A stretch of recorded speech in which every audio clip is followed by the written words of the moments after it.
The new twist in the Jeffrey Epstein saga. The family of Epstein's most prominent accuser furious with the Trump administration. That's right. After the Justice Department released audio and transcripts of an interview with Ghislaine Maxwell. After that release, the family of Virginia Roberts Giuffre now speaking out, saying they are outraged by the DOJ's interview with Maxwell. Giuffre died by suicide in April, and information she provided to law enforcement was actually critical in securing Maxwell's conviction for sex trafficking. A charge and conviction that Maxwell's attorney maintains that despite the conviction, she is not guilty of. The Giuffre family statement reads in part, during Deputy Attorney General Todd Blanche's bizarre interview, she is never challenged about her court-proven lies, providing her a platform to rewrite history. Yes. This travesty of justice entirely invalidates the experiences of the many brave survivors who put their safety, security, and lives on the line to ensure her conviction, including our sister.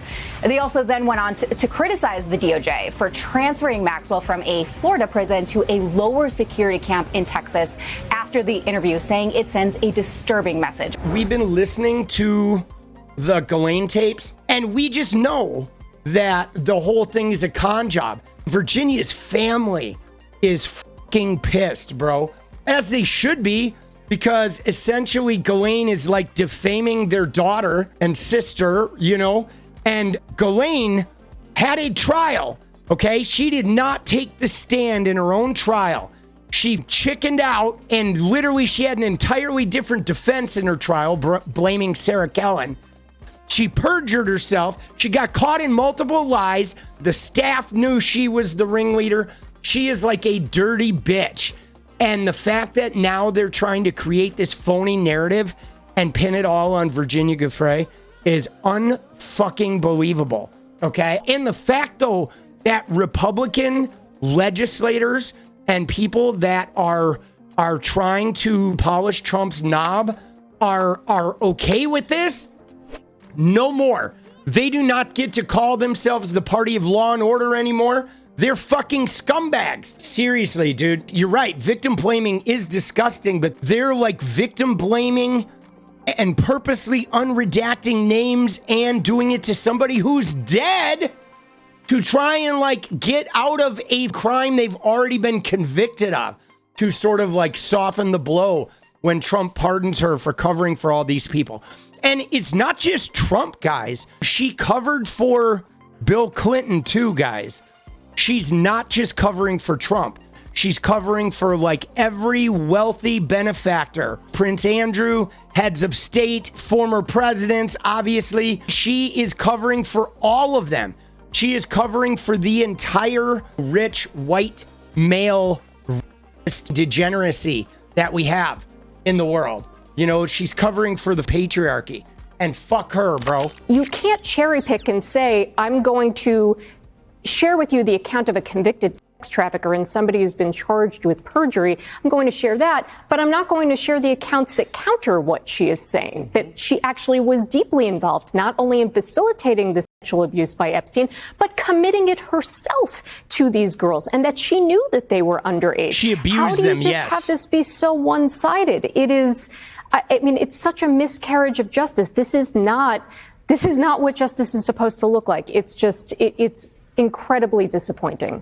Amanda Carpenter, so part of this, at least politically, strategically, is supposed to quell the appetite for more information from now what is a bipartisan group of folks who feel like these files should be released. See, here's again, guys, I want to lean into the radical incompetence of the Trump administration.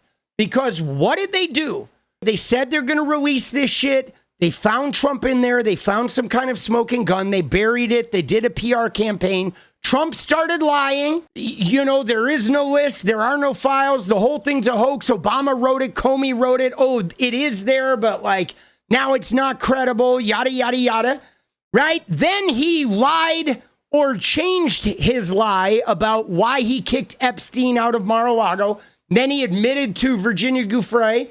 And now they trot his own personal attorney in to do this ridiculous interview that is such bullshit that is only going to make the hunger for the truth more, right? They've made it worse than if Ghislaine Maxwell had said nothing at all. The fact that they have her come out and they deliver all these like hackneyed recordings pieced together with missing gaps. Oh, we spoke before this, yada, yada, yada. They put her in minimum security. She makes up some bullshit story. They've literally just made it worse. And that's what they continue doing. It's like every time they try to do something, they're so incompetent. The meritocracy people are so incompetent. It's just, and again, this harkens back to that thing about Trump where for whatever reason, when it comes to this case, he doesn't know how to fix it. Literally every time he opens his mouth, he just keeps making it worse. And they can't shut him up. Right? And he keeps making like bad decision after bad decision after bad decision. My sense is among those who have followed this case the longest and are sort of the most interested, there is nothing short of a data dump that is actually going to quell that interest. 100%. I wonder if you think there is anyone other than the White House that is satisfied by the release of these transcripts. No, they promised to release the Epstein files. The Maxwell interview is and never was part of the Epstein files. She was sentenced in 2025. This was an interview by Trump's lawyer to protect Trump from the fallout about the Epstein files. Dude, it was the most obvious. Dude, she goes out there. Trump did nothing. Clinton did nothing. Nobody did anything. I never saw Giuffre with an underage girl. Oh, the 17-year-old did it all. Thank you very much. Please, where's my pardon? Do I get my pardon? Right? Dude, it's like the biggest bullshit ever, bro. Ever. I've never seen anything more hackneyed, dude. That was the biggest. The dog ate my homework. No, really. I swear the dog really ate my homework. So I never saw an aggressive move. I never saw anything that was non-consensual. Well, thank you. Okay. I never saw anything that was non-consensual. Dude, Blanche consistently like putting words in her mouth was like made me so irate. I mean, yesterday he did it like 50 times, bro, when we covered it. He's literally like filling out the narrative if she would get stuck. Oh, you mean this? La-di-da-di-da. And she's like, oh, yeah. Exactly. Dude, Trump's personal lawyer. Oh, did you mean to say that Trump did this and he was completely innocent? Oh, yeah. That's exactly what I meant to say. Thank you. Okay.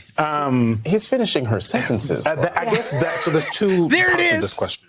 One, her saying she never saw anything that was non-consensual when, you know, maybe I'm wrong, but I've read about this case for a very long time, that she was convicted of engaging in it. She was abusing the girls too. And him finishing her sentences for her, which is, I'm not a lawyer, but that is abnormal in these kind of investigations. Yeah. Dude, I love the way that guy put it. He's like, I'm not a lawyer, but having the opposing lawyer finish the sentences for the person is a little unusual. Dude, that was so good. I want to see that again, bro. Right, so what was that?